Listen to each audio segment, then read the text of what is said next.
বাঁকুড়া জেলায় 3টি পৌরসভা রয়েছে।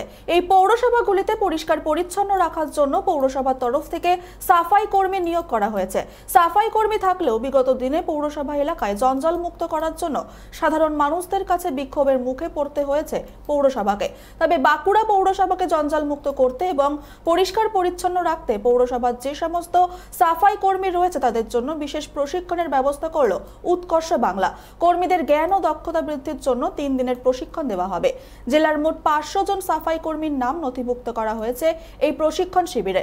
বিভিন্ন আধুনিক যন্ত্রপাতির সাহায্যে কিভাবে কাজ করতে হবে সেটা যেমন শেখানো হবে, তেমনি বিভিন্ন ডাস্টবিন ও তার ব্যবহার সম্পর্কেও অবগত করা হবে সাফাই কর্মীদের।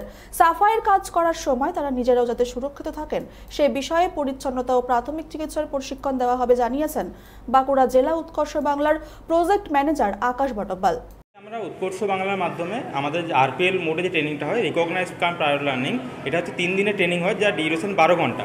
যেসব সাফাই কর্মচারীরা আমাদের মিউনিসিপ্যালিটিতে বাঁকুড়া মিউনিসিপ্যালিটির আন্ডারে অলরেডি কাজ করেন তারাই এসছেন এখানে ট্রেনিং নেবেন। 3 দিনের বাসার ট্রেনিং হবে আরপিএলের মাধ্যমে। আমরা আশা করছি ওনারা গতানুগতিক সবাই সাফাই কর্মচারী কাজ করেন।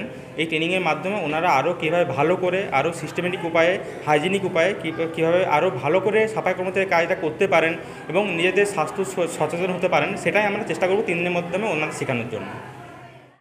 বাঁকুড়া ডিস্ট্রিক্টের মিউনিসিপ্যালিটির আন্ডারে যত সাফাই কর্মী রয়েছে সেই সাফাই কর্মীদের আমরা একটা 3 দিনের আপস্কিলিংয়ের ট্রেনিং দিচ্ছি, যাতে তাদের কাজ করার সময় আরও তারা নলেজেবল হয়।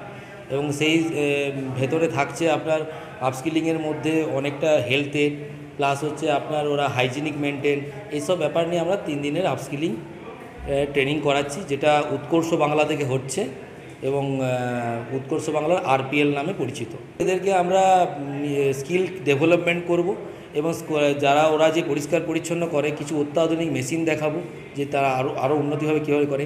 এবং অনেক ডাস্টবিন থাকে, যে ডাস্টবিন সম্বন্ধে ওরা অনেকেই নলেজেবল থাকে না, কোন ডাস্টবিনে কী ধরনের ময়লা আবর্জনা ফেলতে হয়, এবং কিছু হাইজিনিক পার্ট মেনটেন শেখাবো এবং কিছু হেলথের ফার্স্ট এড ট্রেনিং।